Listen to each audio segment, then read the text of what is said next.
Olá, boa tarde a você que nos acompanha ao vivo pelo portal CM7. Nesse momento nós estamos ao vivo direto aqui do Hotel Blue Tree Tower, localizado no bairro Adrianópolis, na Avenida Humberto Calderaro Filho. E dentro de poucos instantes vai estar iniciando a coletiva com o deputado Jair Bolsonaro. Ele já está aqui no local. Nós, da imprensa, estamos aqui no aguardo do deputado que daqui a pouco vai estar falando ao vivo com você aqui pelo portal CM7.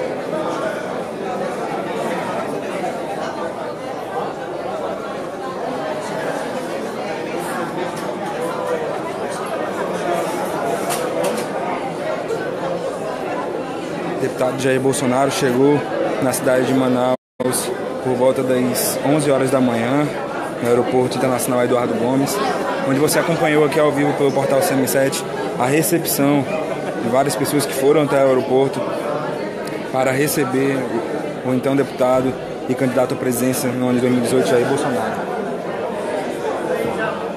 Agora ele vai conceder uma entrevista coletiva direto para a imprensa aqui no Hotel Blue Tree. Nesse momento o deputado vai chegando para a coletiva. Você acompanha ao vivo aqui pelo portal CM7.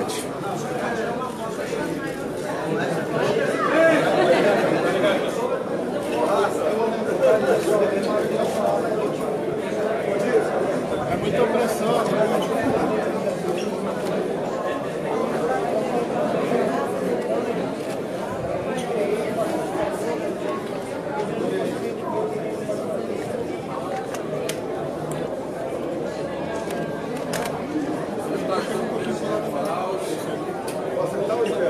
Pode.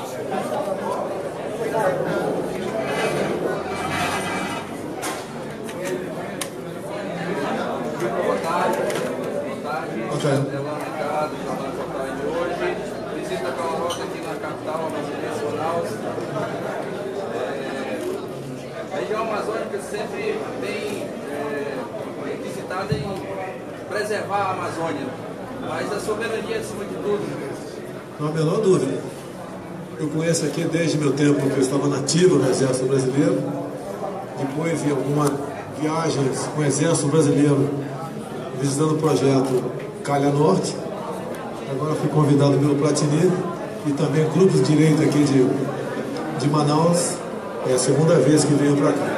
Você tem razão, é um equívoco quando se fala em Amazônia no mundo, né? O mundo, eu acho que é o interesse outro, né? E no Brasil é um equívoco. A Amazônia é a solução para o mundo e não pode continuar problema para nós. Deputado, boa tarde. Levando para uma pergunta de segurança pública, levando em consideração esse último massacre que tivemos aqui na capital e as constantes mortes por conta da briga entre facções de tráfico de drogas aqui na capital, como é que o senhor, como pré-candidato, visualiza um esquema de segurança aqui para o Amazonas? Tocante à briga de facções, deixamos que eles fiquem à vontade. Quanto mais se matar, melhor. Agora, quando entram inocentes, a história é outra. Hoje você não tem paz nem dentro da tua casa. Eu não durmo na minha casa sem ter uma pistola ao alcance nas minhas mãos. Eu tenho esse direito, porque eu sou o capitão do Exército, mas a minha vida não é diferente da de vocês. Então eu defendo, como a primeira medida para efetivamente combatermos a violência no Brasil, é a posse de arma de fogo por parte do cidadão de bem. E para o proprietário rural, um fuzil. É minha proposta. E daí, quando você fala em agente de segurança, em especial policial civil e militar, você tem que ter o excludente de licitude, ou seja, em operação, ao você encontrar reação ou ser agredido, você atirar e responder, mas nunca ser preso por causa disso. Por favor, contra o desarmamento. Eu acho que dispensaria, né, até a resposta, né? E não apenas porque eu sou um capitão de artilharia. Vida nós só temos uma. Então eu sou contra o Estatuto do Desarmamento. Todo e qualquer cidadão de bem, porventura queira ter uma arma de fogo em casa, logicamente eu seguirei o definido no referendo 2005. Passa a ser um direito do cidadão. Arma de fogo, defesa do cidadão. Em relação à escola que o senhor vai visitar hoje, o senhor deve conhecer um projeto pedagógico. Qual é a influência desse projeto pedagógico na sua proposta para a educação? Olha, onde não há hierarquia e disciplina, nunca haverá ordem e progresso. Antes do convite até dessa escola, no qual estou muito honrado, eu visitei uns 4 anos atrás, estive aqui. Depois de um programa do CQC que menosprezou o ensino ministrado em grande parte pelos policiais militares. Tendo em vista isso, fui convidado. Não apenas no estado do Amazonas, mas em Goiás, as escolas administradas pelas polícias militares estão sendo um exemplo para o Brasil. Esse modelo nós pretendemos incentivar nos demais estados. Para um político, é inacreditável o que vem acontecendo comigo pelo Brasil.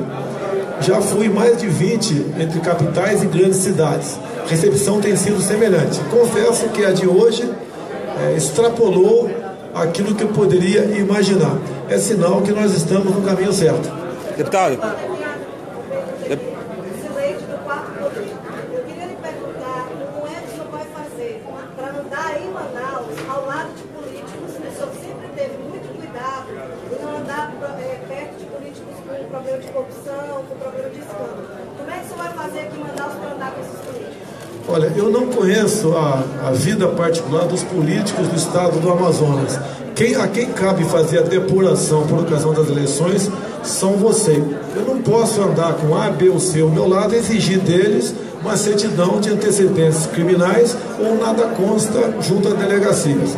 Assim sendo, a depuração cabe a vocês, caso isso esteja acontecendo comigo. Deputado Rafael, do portal CM7, a gente sabe que no ano de 2014 o senhor foi o deputado mais votado no estado do Rio de Janeiro, com mais de 460 mil votos. O senhor acha que essa repercussão que o senhor está tendo em todo o Brasil pode refletir também, como de repente, como candidato a presidente mais votado da história? Olha só, eu não estou em campanha por aqui. A minha votação realmente foi inacreditável no Rio de Janeiro, até perto do que eu gastei, devolvendo inclusive para o meu partido um dinheiro que veio dele, que era da JPS Friboi. Usei muito as mídias sociais e aquilo que eu fiz ao longo dos meus 6 mandatos anteriores. Acredito que aos poucos vou adquirir a confiança do padrão, bem como eles acreditam naquilo que eu falo, naquilo que é possível fazer pelo Brasil.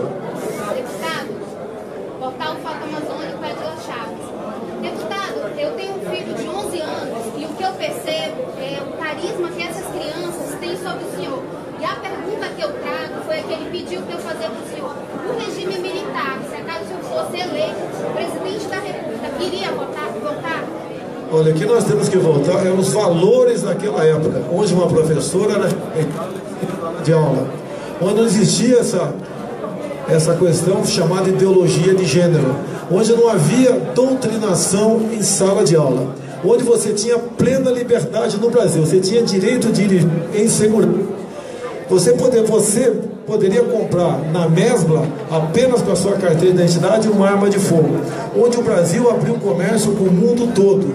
Hoje em dia o comércio nosso é voltado pelo viés ideológico. Então o que nós precisamos, e o povo pede, são dos valores daquela época. Em parte a população vê isso em mim. Aquela massificação da esquerda, como se fosse um período tenebroso, a população, através de informações, junto à parte da mídia, junto às mídias sociais, tomou conhecimento de uma grande mentira. Vivíamos em paz naquele momento. E o povo foi às ruas, não para pedir o fim do regime, foi para pedir diretas já. E diretas já, em nenhum momento pediram saúde, educação e segurança, porque isso eles tinham de sobra. Os valores, acima de tudo, é isso que o Brasil precisa.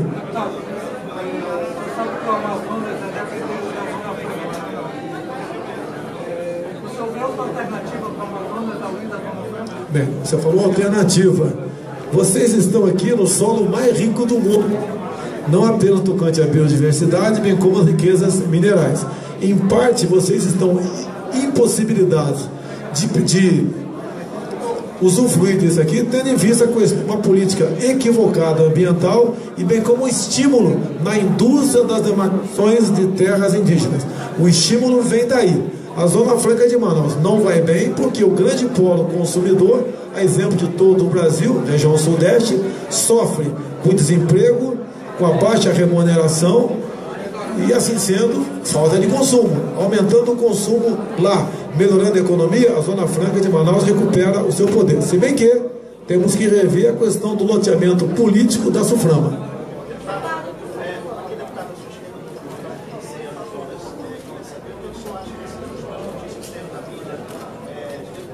Bem, meus parabéns. Geralmente você conhece a tua esposa, se você for casado, conheceu onde? No local de trabalho, na igreja ou numa rotina.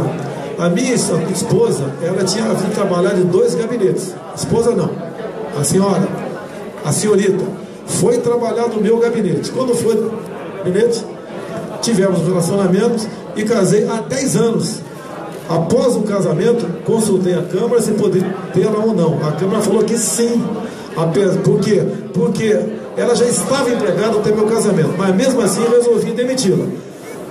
O jornal Estado de São Paulo e o Globo quiseram falar comigo sobre isso. Ele fala com vocês, desde que vocês compareçam ao meu gabinete, eu grave a entrevista. Não aceitaram. Resolveram simplesmente acusar de ter empregado a minha esposa. Nunca empreguei parente nenhum meu, apenas a conheci na Câmara e quando casei, simplesmente foi demitido.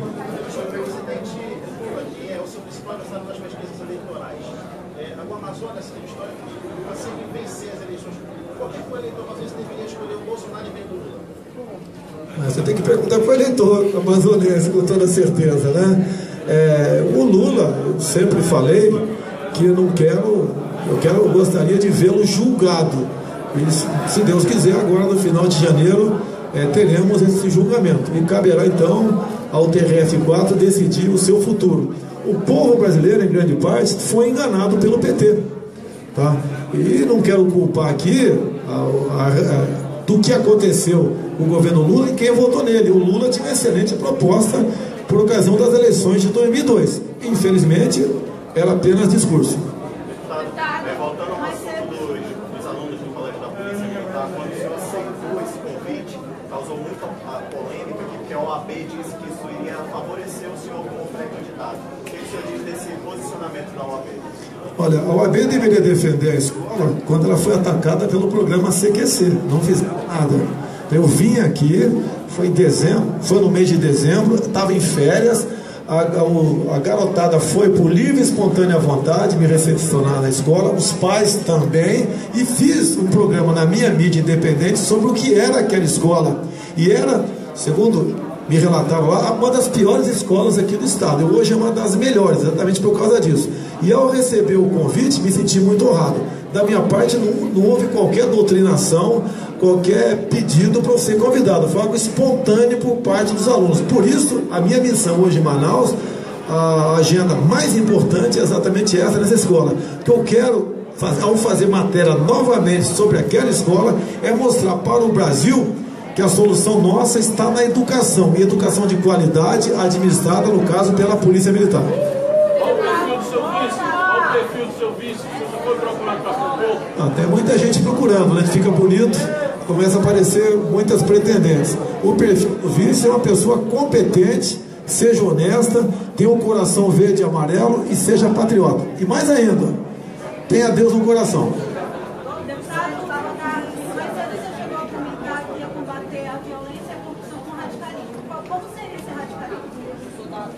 Bem, soltar pombinha eu acho que não deu certo, né? Lencinho branco lá nos apartamentos de Copacabana também não. Política de desencarceramento não. Audiência de custódia não. Direitos humanos para esse tipo de gente não. Então nós temos que desfazer tudo isso aí. Esse pessoal só entende uma linguagem. O ser humano só respeita o que ele teme. Você tem que botar inteligência, energia e, se for o caso, mais violência ainda, além de aprovarmos o excludente de licitude para o policial em operação. Deputado, a BR-319 tem sido um grande problema aqui para integrar a Amazônia ao resto do Brasil. No caso do senhor sendo eleito, qual é o seu posicionamento em relação à BR-319, asfaltamento dela? Olha só, nós temos um batalhão de engenharia de construção em Porto Velho.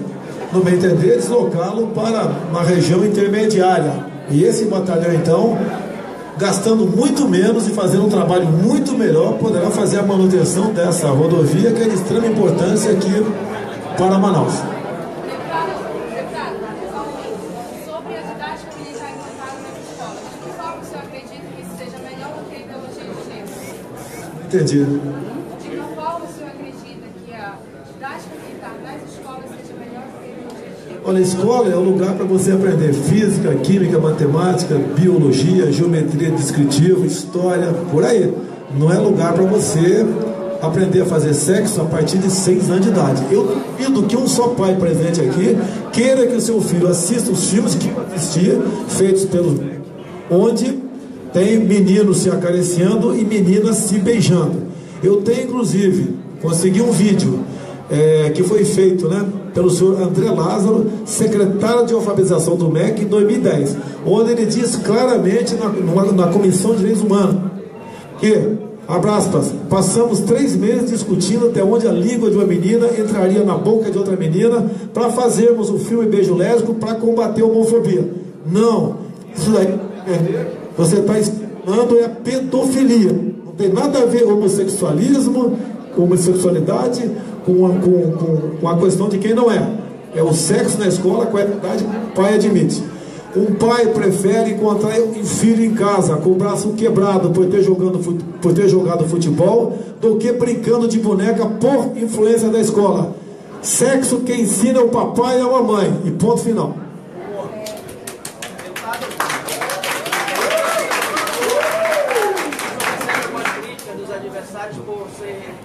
Chamam de reprodutor de frases feitas e que isso não teria noção nenhuma do que fazer caso você entre para um cargo como presidência da República. Você pode falar sobre isso? Olha, esse pessoal que sabe de tudo, está todo mundo envolvido na Lava Jato. Eu acho que não precisa responder mais nada. Eu tenho 17 anos de Exército Brasileiro, 2 de vereador e 27 de deputado federal. Me acusar de neófito é de brincadeira, é chamar quem está ao meu lado de neófito também. Nós temos uma proposta. Eu sou independente. Todos os demais pré-candidatos são muito iguais, em tudo, inclusive no tocante à ideologia de gênero. Há pouco tempo, o governador de São Paulo abriu os banheiros de escola para meninos ou meninas. Banheiro unissex. Qual pai quer que a tua filha vá na escola com 12 anos de idade e encontre um marmanjo de 15 lá dentro fazendo pipi? Não quer. Então, escola é lugar de você ser instruído e não aprender essas besteiras que a ideologia de gênero quer impor aqui no Brasil. Deputado, como o senhor define a política no Brasil hoje? Toma lá da cá. Aquilo que o general Mourão falou. Ele falou nada a mais, com todo respeito, a tua sobrinha de 12 anos sabe. Tá? Essa política toma lá da cá não pode continuar. Uma colega tua, jornalista, perguntou há pouco tempo: como você vai chegar ao disputar umas eleições, né? Pensa em ganhar sem mentir.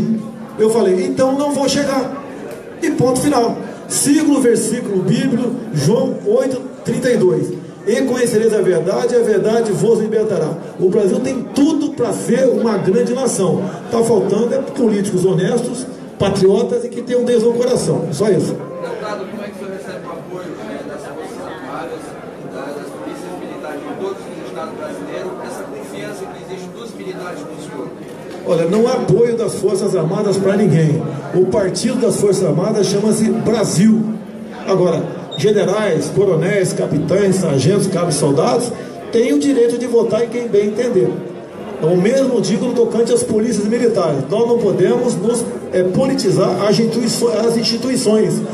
O militar, quer seja das Forças Armadas ou auxiliares, tem que participar de política sim. Afinal de contas, a vida deles passa pela Câmara, pelo Senado e Assembleias Legislativas. Sobre a demarcação de terras indígenas, o senhor falou que é um empecilho para a Amazônia. O senhor pretende rever mesmo as terras já demarcadas? Olha só, você tem, por exemplo, a reserva Yanomami, 2 vezes o tamanho do Rio de Janeiro para 9 mil índios. Dá para desconfiar disso. Não tem terra indígena demarcada em subsolo sem valores incalculáveis. Você tem que trazer o índio para participar de possíveis explorações no tocante a essas áreas. Assim que tem que ser feito. Como é que nós podemos? Admitimos um índio presidente na Bolívia e o seu companheiro aqui no Brasil, que não é diferente, querer obrigá-lo a viver dentro de uma terra indígena de forma confinada. Algo está errado. O interesse externo é muito grande. Devemos abrir os olhos, porque brevemente essas grandes áreas indígenas poderão ser novos países dentro do Brasil.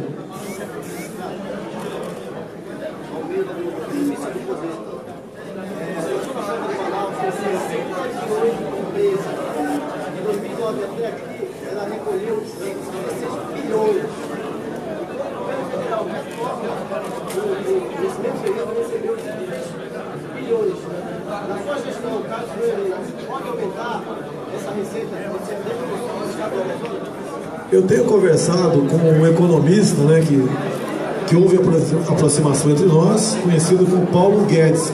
Essas políticas estão a cargo dele. E a ideia dele, menos Brasília e mais Brasil. Por exemplo, você fala em Ministério das Cidades, você tem que extingui-lo, manda o dinheiro diretamente para as prefeituras. A questão de impostos, há uma briga fiscal, basicamente, entre o grande centro consumidor São Paulo e aqui. Falei com ele também. Ele vai responder com mais profundidade, porque ele é que entende do assunto, uma maneira de botar um fim a essa guerra fiscal. E, obviamente, quanto menos a política de distribuição de renda que nós temos é a diminuição da carga tributária. Deputado, nós temos vivido aqui em Manaus, não só aqui no Amazonas, mas como em todo o Brasil, uma crise na saúde do Estado. Esses tempos agora, a Polícia Federal, mais um excelente trabalho, prendeu algumas pessoas que estavam envolvidas na Operação Maus Caminhos. Caso o senhor, eleito presidente do Brasil, qual é a sua proposta para a saúde no Brasil? Proposta para a saúde. Eu teria uma hora para falar contigo. Vou falar primeiro de gestão clínica. Por exemplo, uma criança que nasceu precocemente, 6, 7 meses, tem um gasto altíssimo no UTI neonatal. E por que nós temos muito prematuro no Brasil? A primeira questão, segundo dizem os médicos, é uma questão de cárie. Então, quando se for fazer o pré-natal, a ideia é de imediato você já manda para um dentista, ok? E você economizaria muito no tocante a isso. Quando se fala, por exemplo, em AVC, uma pessoa cometida de AVC tem uma grande chance de morrer, mas leva em média 40 dias. E nós temos que dar toda a devida atenção a essa pessoa. O custo do UTI é altíssimo. A ideia é, junto aquelas pessoas que fazem o atendimento básico de saúde, também tirar a pressão dessas pessoas e detectar o quê? A hipertensão. Como seria feito com que tipo de profissional? Profissional formado em educação física. Isso daí, a gestão clínica, você economiza e muito gasto na ponta. Agora você tem razão, a corrupção corre solta no Brasil, praticamente em todos os ministérios, em especial o Ministério da Saúde. O que eu pretendo fazer? Caso eu chegue lá, caso o meu partido me dê a legenda, é você botar um gestor na saúde, preocupado com isso, e não preocupado a atender grupos políticos que porventura venham querer lotear esse ministério. Desculpa, colegas, a gente vai ter que encerrar, porque o senhor vai responder? Qual o próximo compromisso? Palestra? Não, a gente atrasa um pouquinho a palestra. Vale a pena aqui se vocês concordarem, lógico. Com certeza. O novo presidente, caso o senhor seja eleito, o senhor será um novo Temer ou um novo Trump? Olha, Temer jamais. Tá um presidente aqui que tem que entregar a honra, se é que ele tem, ao parlamento para continuar sentado na cadeira presidencial. Quanto ao Trump, ele nada mais está fazendo daquilo que prometeu durante a campanha. A economia americana está indo muito bem, obrigado. Inclusive, ele diminuiu a carga tributária em aproximadamente $1,5 trilhão de dólares. E ele fala, América forte. Ele quer a América forte deles. Eu quero o Brasil forte nosso aqui. Pretendo me aproximar, como já estive nos Estados Unidos.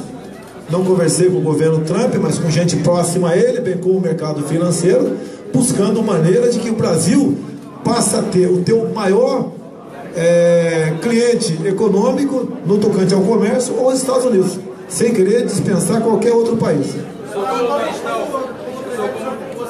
revisaria o acordo de Paris, falando do Trump? Olha, eu teria que falar contigo umas 2 horas. Parabéns ao Trump. Se fosse ruim para eles, não teriam denunciado o acordo.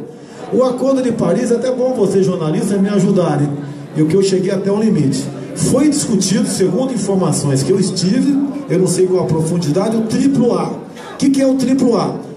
Andes, Amazônias, Atlântico. Um grande corredor ecológico equivalente a 136 milhões de hectares. Essa área estaria sob domínio do mundo e não mais nossa. Ou seja, nós estamos caminhando cada vez mais com passos largos para perdermos a soberania sobre a nossa Amazônia. Só como cristão, qual é a mensagem que você passa para o cristão amazônico? Olha, eu sou cristão, acredito em Deus, ok? Acho que sem Deus, eu, por exemplo, não chego a lugar nenhum. Vamos acreditar e vamos participar da política.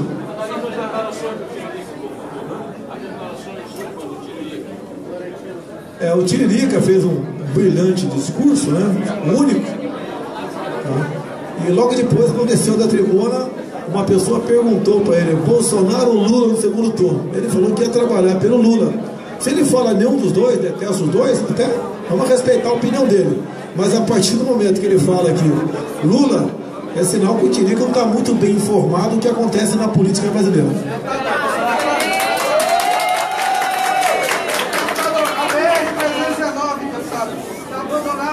Há 30 anos. A BR-319 está abandonada há 30 anos. Eu falei agora há pouco. Eu gostaria de saber se o senhor pode assinar um termo de compromisso sendo candidato a presidente. Olha só, se eu assinar, eu estou em curso em crime eleitoral. É verdade. Tá, ok? Então eu não vou assinar. Eu, como brasileiro, gostaria que essa BR funcionasse. Até tenho conversado com os colegas das Forças Armadas. O partido do militar é o Brasil, não é o de nenhum de nós aqui. E eles querem muito colaborar. Nós, militares das Forças Armadas, como eu tenho do meu lado aqui, o coronel do Exército, lamentamos que o Fernando Henrique Cardoso, por ocasião do seu segundo mandato, criou o Ministério da Defesa para afastar os militares da mesa ministerial. Um crime que a FHC fez naquele momento. Nós não podemos prescindir do apoio, do trabalho, da expertise e da honestidade dos militares das Forças Armadas para ajudar no crescimento do nosso Brasil.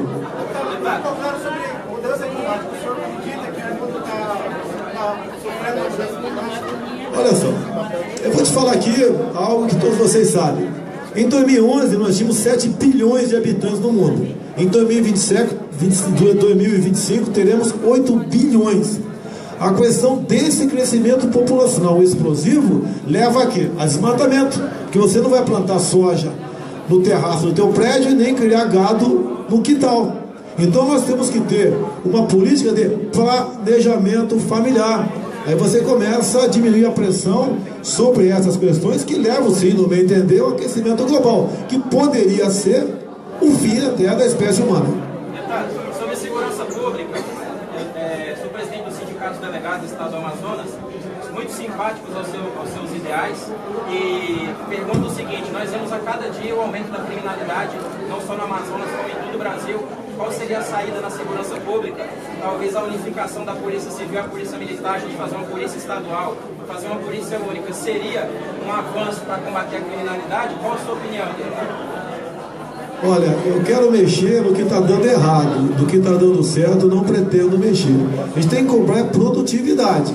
Se o crime está sendo investigado e elucidado, você não tem que mexer naquela área, você não tem que partir para união, para fusões, nem nada disso. Eu acho que acontece no Brasil, o senhor tem muito mais experiência do que eu, história da área, é que o criminoso não encontra resistência em lugar nenhum. O povo desarmado, e muitas vezes quando é preso, rapidamente, via audiência de custódia, é posto em liberdade. Talvez eu tenha tomado conhecimento há poucos dias.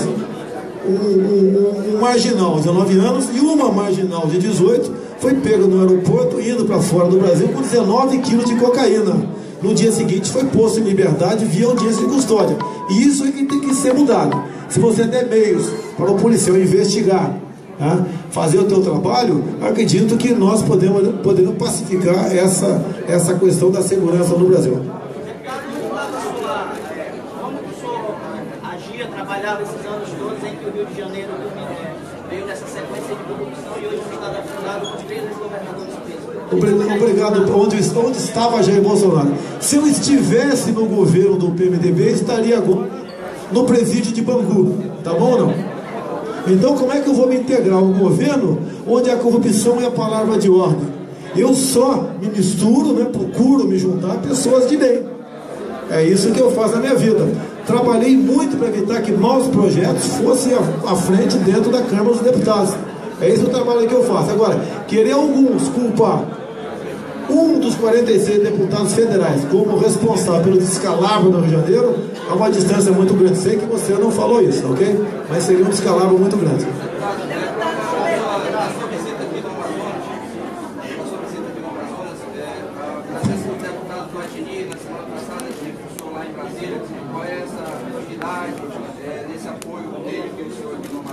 Quando eu vim da última vez aqui, eu tive o apoio do Platini. Eu não sei sobre a atividade dele aqui no estado do Amazonas. Quem tem que julgar é o eleitor, assim como você julgar, como fui julgado várias vezes que eu submeti aqui às eleições. É isso que tem que ser feito. Tá? Todos nós temos nosso problema, nosso defeito. Eu não posso, ao visitar qualquer estado, se eu não souber algo que me passe desarmonador sobre uma pessoa, simplesmente vetá-la. Se tem qualquer pergunta ao Platini, faça a ele. Qualquer dúvida sobre o seu caráter, sua honestidade, o seu trabalho, ele está aqui do lado, no meu entender, pode usar o microfone e responder para vocês. A pergunta, agora eu faço.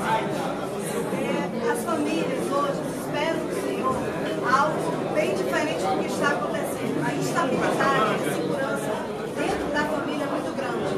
E eu tenho um filho de 10 anos. Ele disse que se ele pudesse voltar, votaria no Senhor.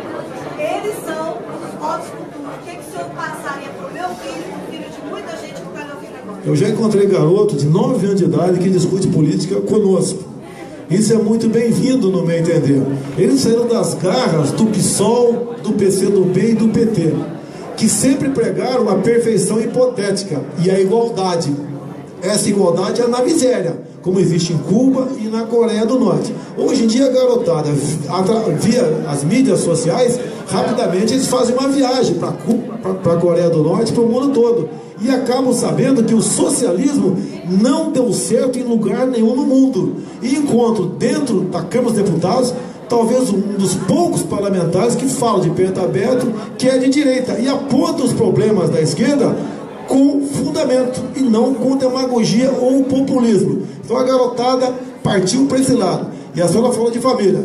A família em primeiro lugar. A família é a célula da sociedade. A família sendo saudável, a sociedade será saudável. Por isso, a esquerda quer a todo custo destruir os valores familiares.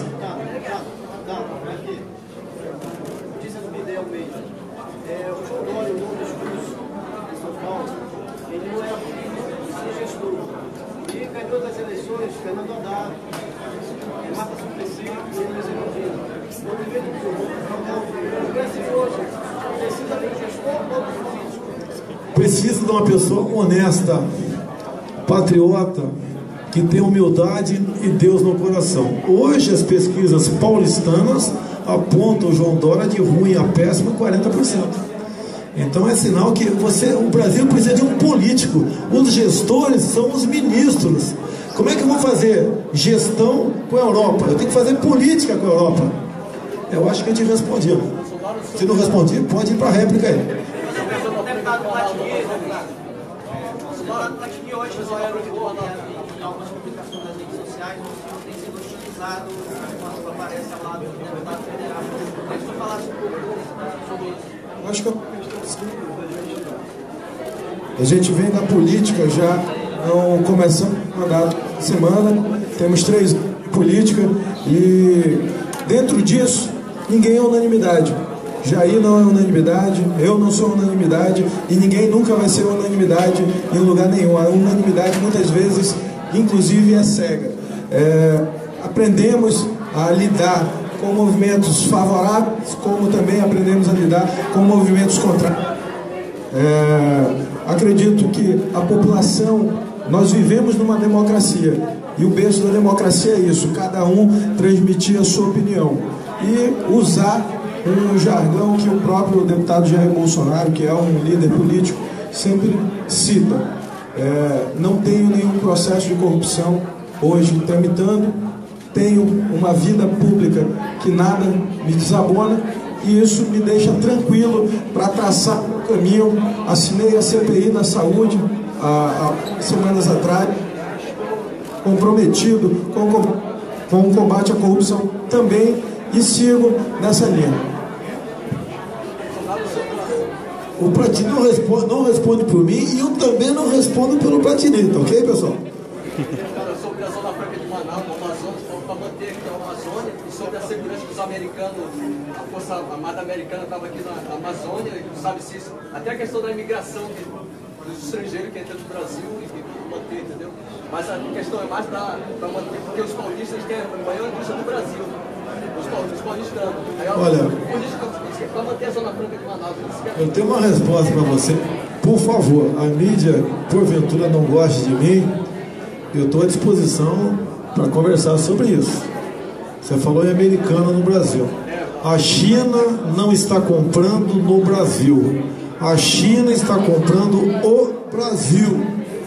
Devemos nos preocupar com isso, inclusive terras agricultáveis. Nós não podemos abrir mão da nossa segurança alimentar a outro país, seja ele qual for. Se eu sou o dono da despensa, da cozinha, da casa de vocês, eu é que vou decidir o que você vai comer amanhã e não você. A partir do momento que um país outro qualquer, como está sendo a China no caso agora, está comprando o Brasil, nós mais cedo ou mais tarde passaremos a ser inquilino dos chineses dentro do nosso Brasil. E quando se vende estatais nossas para chineses, você não está privatizando, você está estatizando junto ao capital chinês. Abram os olhos tocante a isso.